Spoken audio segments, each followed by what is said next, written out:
आज हम Caribbean premiere league मतलब सीपीएल 2024 के पहले मैच पर थोड़ी गहराई से नजर डालेंगे। एंटीगुआ और बारबुडा फाल्कन्स बनाम Saint Kitts and Nevis Patriots. तो हमारे पास इस मैच का प्रीव्यू है, कुछ फैंटेसी सुझाव भी हैं और रेडिट से जो पता चला उसके हिसाब से असल नतीजे का एक सार भी है। देखते हैं कि इस पहले मैच में क्या खास रहा और फैंटेसी वालों के लिए क्या सीखने को मिला। बिल्कुल। और ये देखना भी अहम होगा कि जो मैच से पहले सोचा गया था वो असल में कितना सही बैठा, खासकर जब एक नई टीम खेल रही हो फाल्कन्स। हाँ, वो तो है। तो चलिए शुरू करते हैं फिर मैदान और पिच से। मैच हुआ sir Vivian Richards stadium Antigua में। प्रीव्यू में क्या था पिच के बारे में? कुछ कह रहे थे कि कम स्कोर बनते हैं वहाँ। हाँ बिल्कुल। मतलब आमतौर पर ये पिच थोड़ी धीमी मानी जाती है। पिछले 20 मैचों का अगर औसत देखें तो पहली पारी का स्कोर सिर्फ 87 रन था। 87? सच में? ये तो टी20 के हिसाब से बहुत ही कम है। हाँ है तो।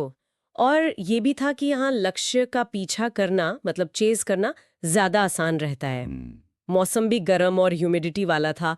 थोड़ी बारिश की संभावना भी बताई गई थी। पिच से पेसर्स और स्पिनर्स दोनों को मदद मिलने की उम्मीद थी। अच्छा, अब टीमों पर आते हैं। पैट्रियट्स की फॉर्म कैसी थी मैच से पहले? कुछ खास नहीं थी शायद। हाँ, कुछ खास नहीं। पिछले 5 मैचों में सिर्फ एक जीत थी उनके नाम, तो फॉर्म तो एक चिंता का विषय था ही। और दूसरी तरफ फैल्कन्स, वो तो 2024 में अपना पहला मैच खेल रहे थे, तो उनकी टीम केमिस्ट्री कैसी होगी, फॉर्म कैसा होगा, ये सब मैच से पहले बड़े सवाल थे। तो एक तरफ अनुभव, परफॉर्म खराब, दूसरी तरफ नई टीम जिसका कुछ पता नहीं। दिलचस्प। फैंटेसी के लिए फिर किन खिलाड़ियों पर ध्यान देने को कहा गया था प्रीव्यू में? देखिए, पैट्रियट्स की तरफ से एंड्रे फ्लेचर जो विकेट कीपर है और एवन लुइस बल्लेबाज, इन दोनों का नाम ऊपर था। फ्लेचर का औसत फैंटेसी स्कोर करीब 53 और लुइस का 54 बताया गया था। दोनों ने हाल में रन भी बनाए थे। ओके। और फैल्कन्स की तरफ से जामर हैमिल्टन विकेट कीपर एक अच्छे विकल्प माने जा रहे थे। तो औसत स्कोर 48 के आसपास था। कुछ और नाम भी थे जैसे शेरफिन रदरफोर्ड, कोफी जेम्स, रोशन फ्राइमिस बैकअप के तौर पर। तो कम स्कोर वाली पिच की बात के बावजूद फोकस तो बड़े बल्लेबाजों पर ही था। Fletcher, Lewis. ठीक है, अब आते हैं सबसे मजेदार हिस्से पर। हुआ क्या असल मैच में? रेडिट क्या कहता है? हाँ, यही तो कहानी ने पलटी मारी।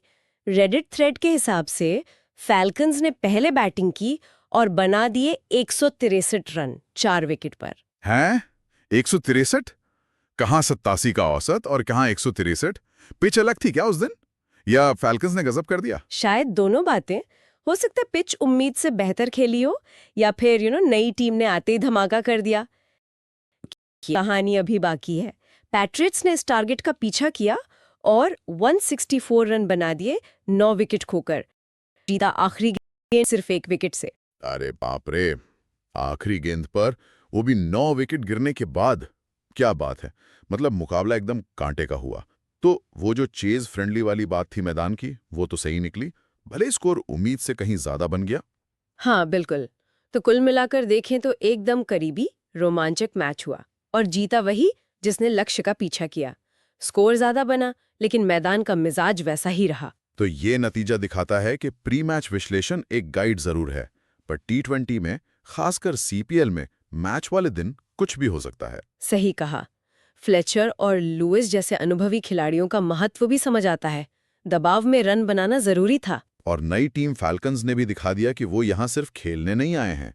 163 बनाना आसान नहीं था। हाँ वो तो है, भले ही वो हार टक्कर तो जबरदस्त दी। और ये हमें सोचने पर मजबूर करता है कि इस करीबी हार के बाद ये नई टीम फाल्कन्स आगे टूर्नामेंट में कैसा खेलेगी। क्या वो वापसी करेंगी? हाँ, और क्या पैट्रियट्स इस जीत से मिली लय को, मोमेंटम को आगे बरकरार रख पाएंगे? मुश्किल से जीते हैं। बिल्कुल। आगे के मैचों के लिए कुछ दिलचस्प सवाल जरूर खड़े हो गए हैं। देखना होगा आगे क्या होता है।